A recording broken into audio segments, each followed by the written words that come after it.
busy pero harap-harapan. Nako, Boboy.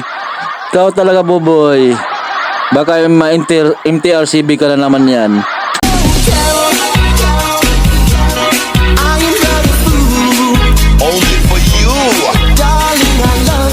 Hello, what's up YouTube? Ayun, magandang gabi po sa inyo dyan. Kumusta?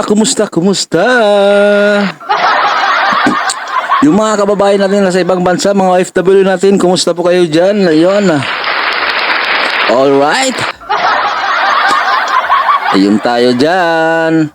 Ito na naman tayo, showbiz.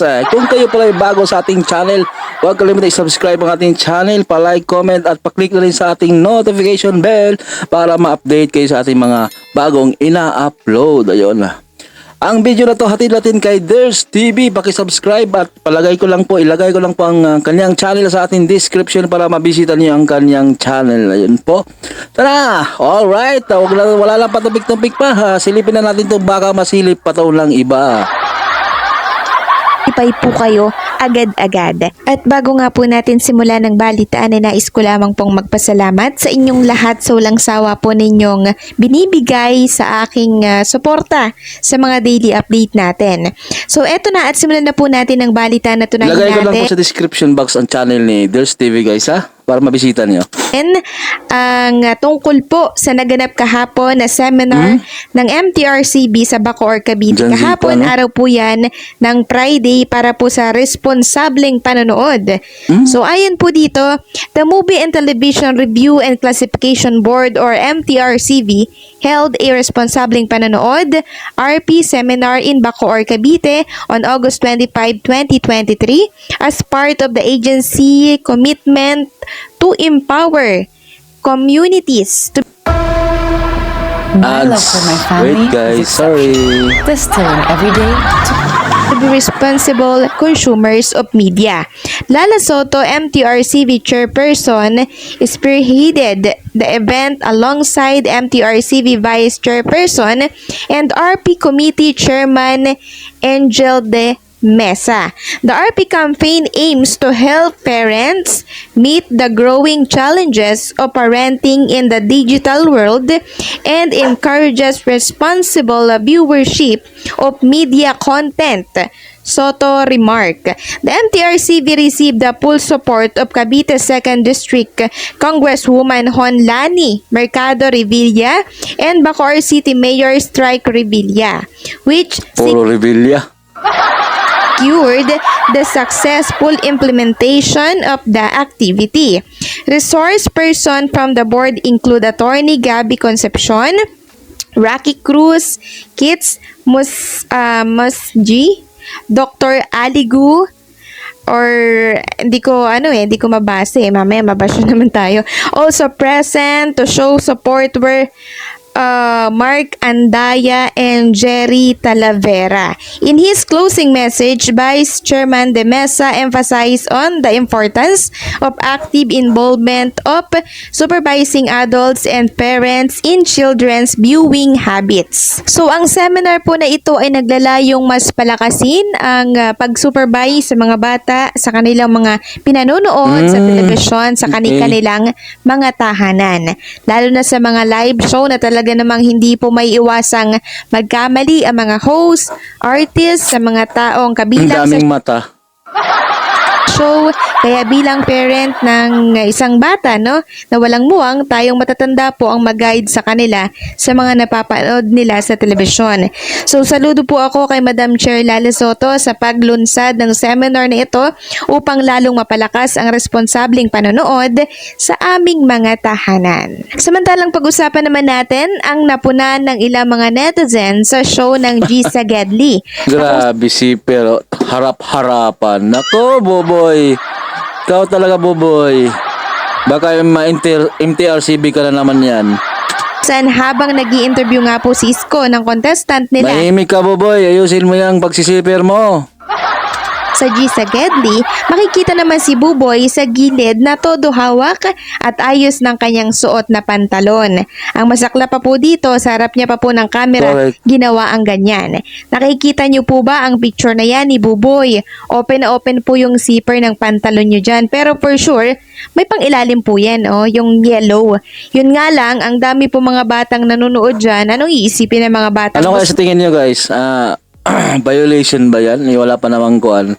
Wala naman tayo nasagap na may nakuha siyang kasalanan dyan. Na okay lang magaganyan sa publiko na dapat ay sa pribadong lugar mag-ayos ng zipper. Kung sa ibang kuan pa yan, sa TVG or sa AAT, nako, pinagpiestahan na yan. Pa-report agad, ganito. Diba? Hindi sa matao, bagkus ay tatalikod dapat tayo Yes, bilang respeto correct. naman sa mga nanonood. Tingnan nyo naman siya, todo bukas yung zipper, di ba? Kahit na sabihin pang may pangilalim yan, kabastusan na naman po yan. Ang mga ganyang asal ay hindi po dapat dinadala sa ganitong show, lalo na po at live.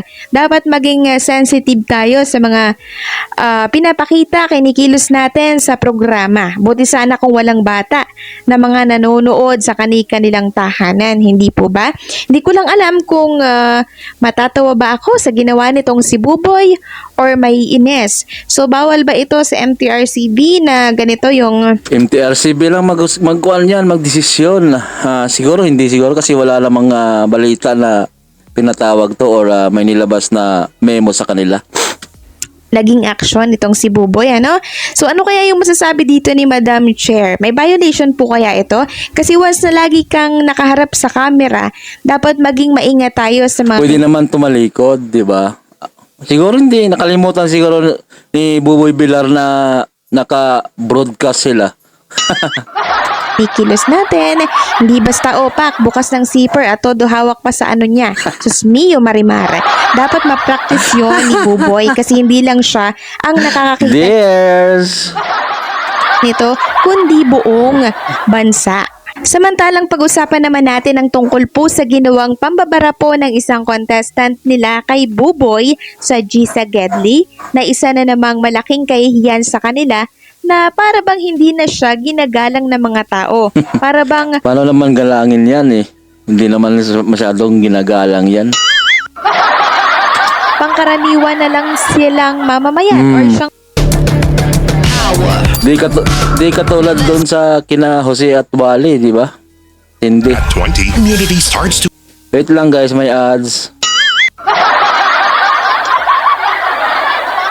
kinahose at wali na tiklop at nakayuko po yung mga tao na nakakasalamuha po nila araw-araw. Dinudumog pa yan sila. Minsan nga may mga nakaw na halikan si Jose. Pero sila Buboy, binabastos. Ibig sabihin lang nito, Hindi sila talagang hindi nire-respeto. makita sa kanya na siya ay igagalang or kagalang-galang. Kasi unang-una, dapat sa mga sarili natin nagsisimula ito para respeto at igalang din tayo ng iba. Pero kay Buboy hindi po. Binara siya ng isang contestant. So ganito po kasi yan, ano? Nakatayo po si kuya na anak ni nanay na ini-interview po ni Isko. So umalis si Buboy at pinaupo po si kuya na nakatayo. Ang sabi ni Buboy, umupo na daw si kuya sa upuan at tatayo na lang daw siya. Total ay sanay naman daw siyang nakaupo dahil siya Alam to ng contestant sa mga issue siguro. isang prince. Ngayon, ganito po ang naging rest back ni kuya na pinaupo niya. Nakaupo ka na naman eh. Yan po yung sabi ng lalaki. Sabi, parang tambay lang eh, kasama na sa tambayan. Upo niya, no? Sabi po ni Buboy, bumabanat ka na. Parang ang tawag dito. Buboy Villar. Parang bumabanat ka na, parang ganon. Meaning po niyan, Ginawa nga si Buboy tropa eh, di ba? Mga ganyang sagot tropa eh. pandak si Buboy kahit di na tumayo kasi mababa naman siya na parang nakaupo lagi. Isang insulto po yun na matatawag kasi kung kagalang-galang ka, masasabi ba yun sa'yo na mga tao ngayon mo lang po nakasalamuha? Hindi po. Pero kay Buboy, ang bilis niya pong nabitawan yun. Napahiya tuloy si Buboy at dinaan niya na lang po sa joke. Ang respeto kasi nagsisimula po yan sa ating mga sarili para respetuhin din po tayo ng iba. Ang dami niya kasing tinatanggalan po ng mic ng mga lola, 'di ba? Ng mga nakaraan. Ito yung nag-boom talaga na na trending na pinagbabash siya.